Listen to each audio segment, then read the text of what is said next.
In ancient times, the world was ruled by gods and monsters, but it was the half-god Perseus who defeated the monster known as Kraken and saved the world. His father Zeus offered him to rule by his side as a reward, but Perseus turned him down because he preferred to live as a human. Eventually Perseus' wife died, but this didn't make him change his mind. He still lives as a simple fisherman and takes good care of his son Helius. One evening, Zeus visits Perseus to bring some bad news. The gods are losing their powers because humanity doesn't pray anymore. This means they can't keep the demons inside the gates of Tartarus anymore, and soon Kronos, the colossal titan and father of all gods, may escape and bring calamity to the world. Zeus wants Perseus to help them with this, but Perseus refuses because his priority is his son and he doesn't think he has enough power to make a difference anyway. After Zeus leaves, Perseus goes to bed and begins having nightmares about Kronos attacking his village and almost killing his son. Meanwhile, Zeus meets with his brother Poseidon and his son Ares, who isn't happy to hear Perseus isn't coming, considering him irresponsible. They travel to Tartarus to repair the walls, and there they come across Hades, who still hates his brothers Zeus and Poseidon for banishing him into the underworld.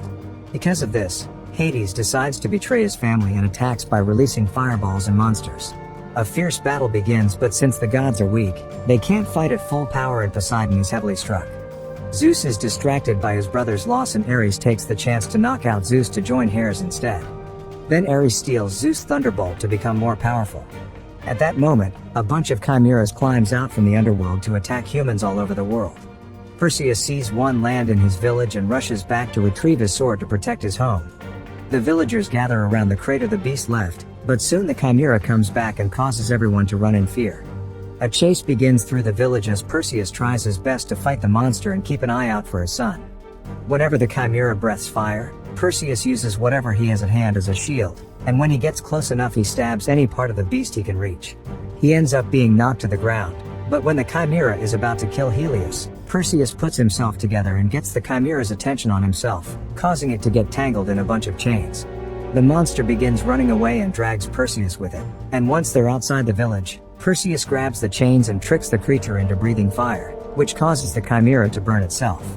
Afterward, Perseus asks a healer to take care of his wounds and Helius to come with him to the Mount of Idols, a place where people used to worship the gods but nowadays is in ruins. They find Zeus' statue and start praying, but the one to show up is Poseidon, who barely managed to escape at the last second. He tells Perseus about the betrayal and that Zeus has been captured, so Perseus must find Poseidon's son Argenor, who is with Queen Andromeda, and together they shall look for the fallen god Hephaestus, who has the key to defeating Kronos. Then Poseidon asks Perseus to give his son his trident before he dies. In the meantime, Zeus is chained up in order for Tartarus to absorb his powers and use them to free Kronos. Ares uses the moment to explain he hates his father because he's always had clear favoritism for Perseus, who insulted the gods by preferring to live as a human. Kronos has promised Ares and Hades immortality if they free him, but Zeus thinks it's all a lie to get them on his side. Back in the village, Perseus finally accepts he needs to fight, so he says goodbye to Helius, who gives his father a dagger he made himself. Then Perseus calls for his black Pegasus, who takes him high in the sky. This allows him to find Queen Andromeda's armies, who are getting ready to fight near the entrance to the underworld. The archers attack Perseus when they see him fly by, but they quickly put their weapons down when they realize this is the hero that defeated the Kraken. While everyone kneels to him, Perseus reunites with Andromeda and tells her everything, including the fact they need to stop praying to Ares or they'll summon his presence.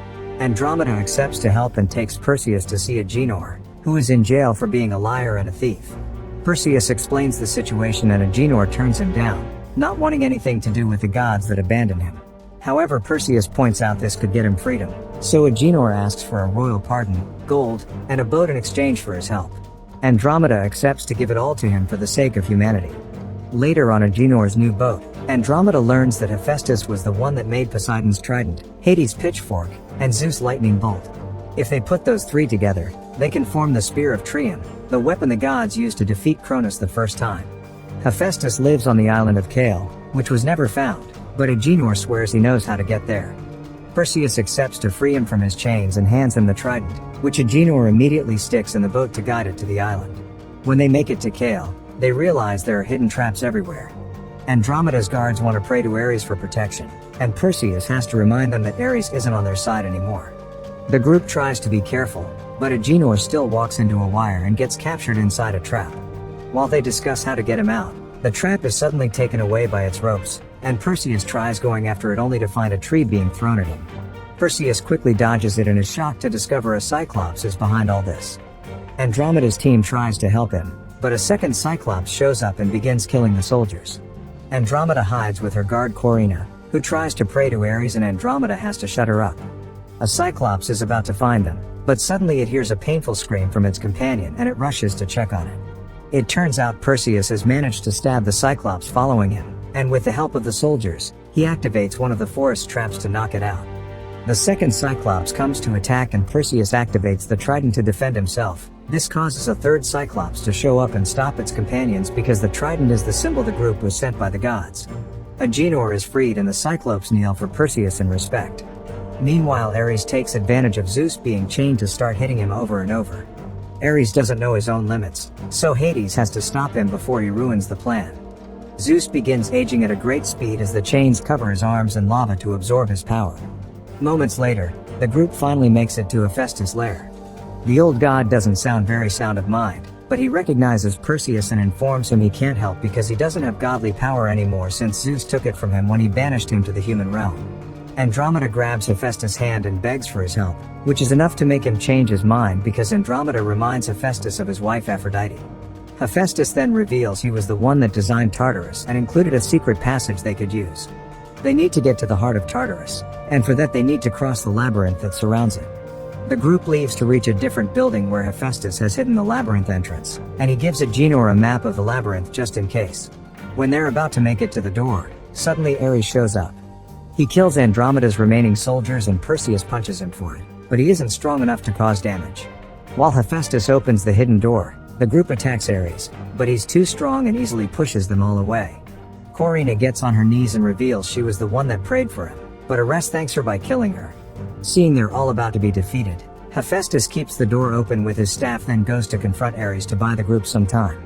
While Ares takes his time killing Hephaestus, Perseus, Andromeda, and Argenor run inside the labyrinth, and the door closes behind them. The trio begins exploring the labyrinth using the map Hephaestus left them. Perseus keeps hearing a voice calling his name and asking for his son, and Andromeda sees a vision of Corinna that runs away from her.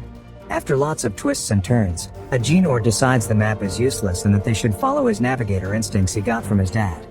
At that moment, the walls start moving and closing paths around them, so the trio runs away before they get crushed. They reach an inner area of the labyrinth with giant moving rings that cause them to fall and get stuck between two walls. The semi-gods use their strength to get Andromeda out, and Argenor quickly follows, but Perseus falls again. In a dark corridor, Perseus finds Helius and has to remind himself he isn't real. He goes looking for his friends only to be suddenly attacked by a minotaur, who tries to stab him with its horns. A fierce fight begins, and after lots of struggle, Perseus manages to push the minotaur into a wall to get its horns stuck. Perseus then begins beating him up, and when the horns break, the minotaur tries to use Helius' voice to ask for mercy, but Perseus kills it anyway. Since the minotaur was the protector of the labyrinth, now that it's dead, a clear path opens for Perseus.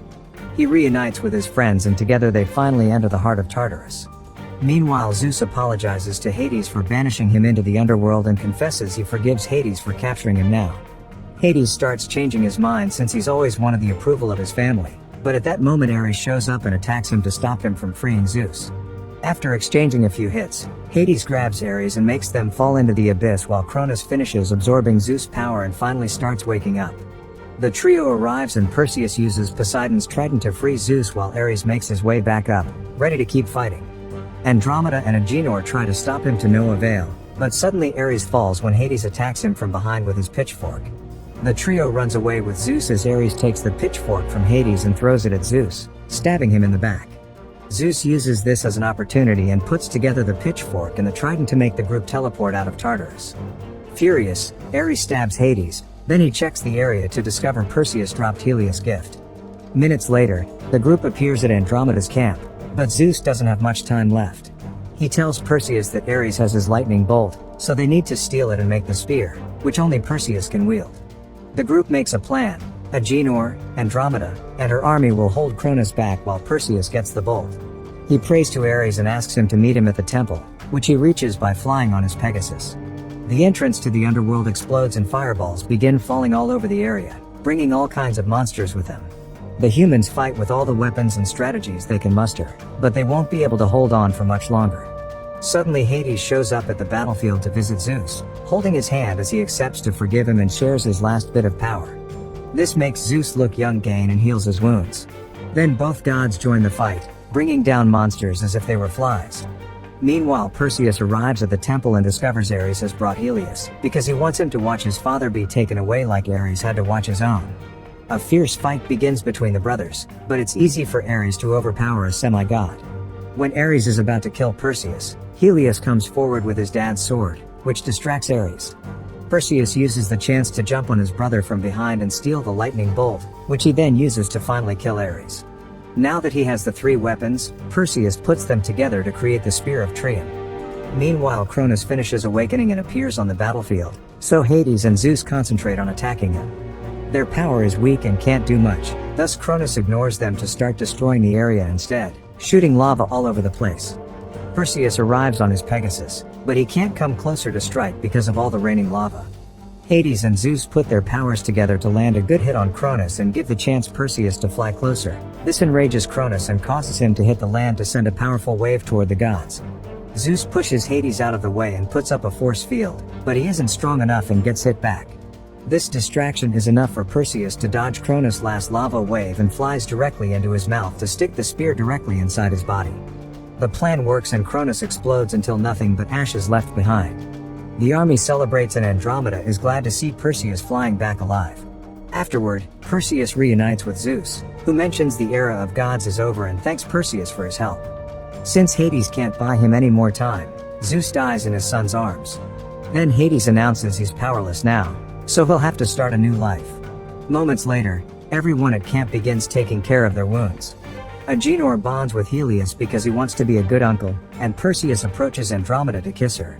When father and son get a moment alone, Helius admits that after seeing war, being a fisherman doesn't seem so bad.